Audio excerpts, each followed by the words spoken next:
Hello दोस्तों, नमस्कार। स्वागत है आपके अपने यूट्यूब चैनल गौरव स्टडी अड्डा पे। दोस्त, उम्मीद है बिहार शिक्षक भर्ती की तैयारी आप लोग कर रहे होंगे। इसी के क्रम में आज हम लोग 25 महत्वपूर्ण प्रश्न लेके आए हैं जो भारतीय राष्ट्रीय आंदोलन से संबंधित रहेगा। तो आइए एक एक करके हम लोग पढ़ लेते हैं। पहला प्रश्न है दोस्तों, सुभाष चंद्र बोस को नेताजी की उपाधि किसने दी थी? किसने दी थी सुभाष चंद्र बोस को नेताजी की उपाधि? तो महात्मा गांधी जी के द्वारा दिया गया था। तो इसका राइट आंसर हो जाएगा ऑप्शन संख्या ए, महात्मा गांधी जी के द्वारा दिया गया था। आगे देख लेते हैं दोस्तों। अगला प्रश्न रहेगा, किसने भारत का अनौपचारिक प्रधानमंत्री के नाम से जाना जाता है? तो किसे जाना जाता है भारत का अनौपचारिक प्रधानमंत्री? तो महात्मा गांधी जी को जाना जाता है। ठीक है, इसका राइट आंसर हो जाएगा ऑप्शन संख्या बी। आगे देख लेते हैं दोस्तों। अगला प्रश्न रहेगा, अलीगढ़ आंदोलन का मुख्य उद्देश्य क्या था? अलीगढ़ आंदोलन का मुख्य उद्देश्य क्या था? सामाजिक सुधार था कि धार्मिक सुधार था, शैक्षिक सुधार था कि राजनीतिक सुधार था? इसका राइट आंसर हो जाएगा ऑप्शन संख्या सी, शैक्षणिक सुधार था। ठीक है, अलीगढ़ आंदोलन का मुख्य उद्देश्य शैक्षणिक सुधार था। आगे देख लेते हैं दोस्तों, भारतीय संविधान सभा के अध्यक्ष कौन थे? भारतीय संविधान सभा के अध्यक्ष कौन थे? इसका राइट आंसर हो जाएगा ऑप्शन संख्या ए, डॉक्टर राजेंद्र प्रसाद। आपको ध्यान रखना है दोस्तों। आगे देख लेते हैं। इससे पहले अभी तक गौरव स्टडी अड्डा से नहीं जुड़े हैं तो प्लीज आप गौरव स्टडी अड्डा को सब्सक्राइब कर लेंगे ऐसी वीडियो देखने के लिए दोस्तों। आगे देख लेते हैं, काकोरी कांड किस वर्ष हुआ था? काकोरी कांड या काकोरी ट्रेंड डकैती जिसे बोलते हैं, किस वर्ष हुआ था? ठीक है, ये 1925 ईस्वी में होता है। ठीक है, आपको ध्यान रखना है 1925 ईस्वी में जो है काकोरी कांड होता है। आगे देख लेते हैं दोस्तों। आगे देख लेते हैं, गांधी जी का पहला सत्याग्रह आंदोलन कहाँ हुआ था? गांधी जी का पहला सत्याग्रह आंदोलन कहाँ होता है? इसका राइट आंसर हो जाएगा ऑप्शन संख्या बी, चंपारण। चंपारण सत्याग्रह कब होता है? तो 1917 ईस्वी में चंपारण सत्याग्रह होता है। ठीक है, आपको ध्यान रखना है। आगे देख लेते हैं दोस्तों, गांधी जी का पहला सत्याग्रह आंदोलन कहाँ हुआ था? तो चंपारण में होता है। कब होता है? तो 1917 ईस्वी में होता है। गांधी जी को किसने आमंत्रित किया चंपारण में? तो राजकुमार शुक्ला थे।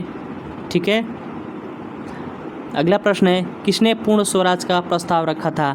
पूर्ण स्वराज का प्रस्ताव किसके द्वारा रखा गया था? तो इसका राइट आंसर हो जाएगा ऑप्शन संख्या बी, जवाहरलाल नेहरू के द्वारा जो है पूर्ण स्वराज का प्रस्ताव रखा गया था। ठीक है, आपको ध्यान रखना है। आगे देख लेते हैं दोस्तों, किसके द्वारा गदर पार्टी की स्थापना की गई थी? ठीक है, किसके द्वारा गदर पार्टी की स्थापना की जाती है? इसका राइट आंसर हो जाएगा ऑप्शन संख्या बी, लाला हृदयाल सिंह के द्वारा सैन फ्रांसिस्को में गदर पार्टी की स्थापना की जाती है। ठीक है, इसको आप ध्यान में रखेंगे। दोस्त, गौरव स्टडी अड्डा से जुड़ने के लिए प्लीज़ आप गौरव स्टडी अड्डा को सब्सक्राइब कर लेंगे।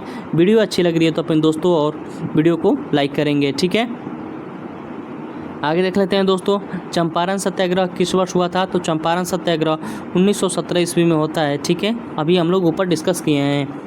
आगे देख लेते हैं, स्वदेशी आंदोलन का शुरुआत किसने की थी? स्वदेशी आंदोलन की शुरुआत किसने की थी? तो लाल बाल पाल के द्वारा जो है स्वदेशी आंदोलन का शुरुआत किया गया था। इम्पोर्टेंट क्वेश्चन है, आपको ध्यान रखना है।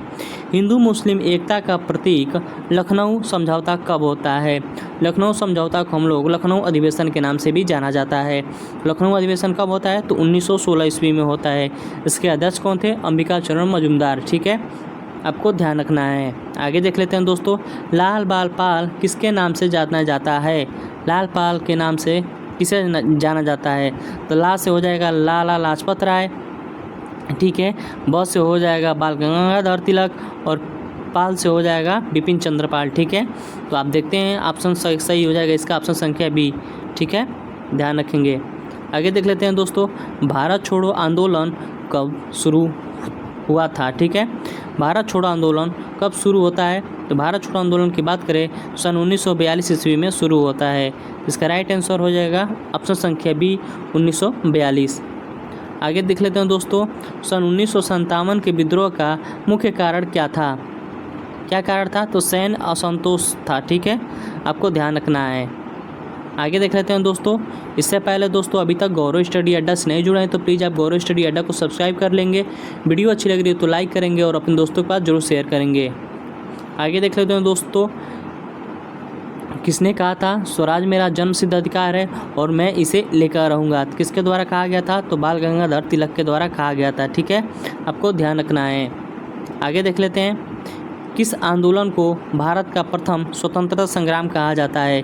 किस आंदोलन को भारत का प्रथम स्वतंत्रता संग्राम कहा जाता है? तो इसका राइट आंसर हो जाएगा ऑप्शन संख्या बी, 1857 के क्रांति को जो है भारत का प्रथम स्वतंत्रता संग्राम कहा जाता है। आगे देख लेते हैं, 1857 का विद्रोह का मुख्य कारण क्या था? अभी हम लोग ऊपर पढ़े दोस्तों, क्या कारण था? तो सैन्य असंतोष था। ठीक है, आगे देख लेते हैं दोस्तों, भारतीय संविधान सभा की पहली बैठक कब हुई थी? भारतीय संविधान सभा की पहली बैठक कब हुई थी? तो कब होती है? तो 1946 ईस्वी में होता है। ठीक है, आपको ध्यान रखना है, भारतीय संविधान की पहली बैठक। ठीक है, आगे देख लेते हैं दोस्तों, अगला प्रश्न हम लोग का है कि भारतीय राष्ट्रीय कांग्रेस का विभाजन किस सत्र में होता है? भारतीय राष्ट्रीय कांग्रेस का विभाजन किस सत्र में होता है? तो सब लोग जानते हैं दोस्तों कि कब विभाजन होता है।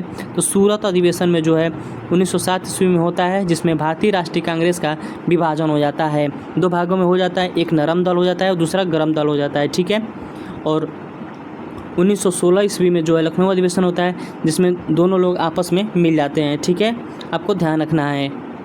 उससे पहले दोस्त अभी तक गौरव स्टडी अड्डा से नहीं जुड़े हैं तो प्लीज़ आप गौरव स्टडी अड्डा को सब्सक्राइब कर लेंगे। वीडियो अच्छी लग रही है तो आप अपने दोस्तों को जरूर शेयर करेंगे। आगे देख लेते हैं, साइमन कमीशन का भारत आगमन कब हुआ था? साइमन कमीशन भारत कब आया था? तो 1928 ईस्वी में साइमन कमीशन भारत आता है, आपको ध्यान रखना है। आगे देख लेते हैं, पूना समझौता किनके बीच हुआ था? पूना समझौता की बात करें तो किनके बीच होता है? तो पूना समझौता महात्मा गांधी और डॉक्टर भीमराव अंबेडकर के बीच में होता है। इसका राइट आंसर हो जाएगा ऑप्शन संख्या सी, महात्मा गांधी और भीमराव अंबेडकर। आगे देख लेते हैं, होम रूल लीग आंदोलन की शुरुआत किसने की थी? होम रूल लीग की आंदोलन की शुरुआत किसने की थी? किसके द्वारा किया गया था? तो बाल गंगाधर तिलक और एनी बेसेंट के द्वारा किया गया था। ठीक है, आपको ध्यान रखना है। आगे देख लेते हैं दोस्तों, इंडियन फॉर इंडियंस का नारा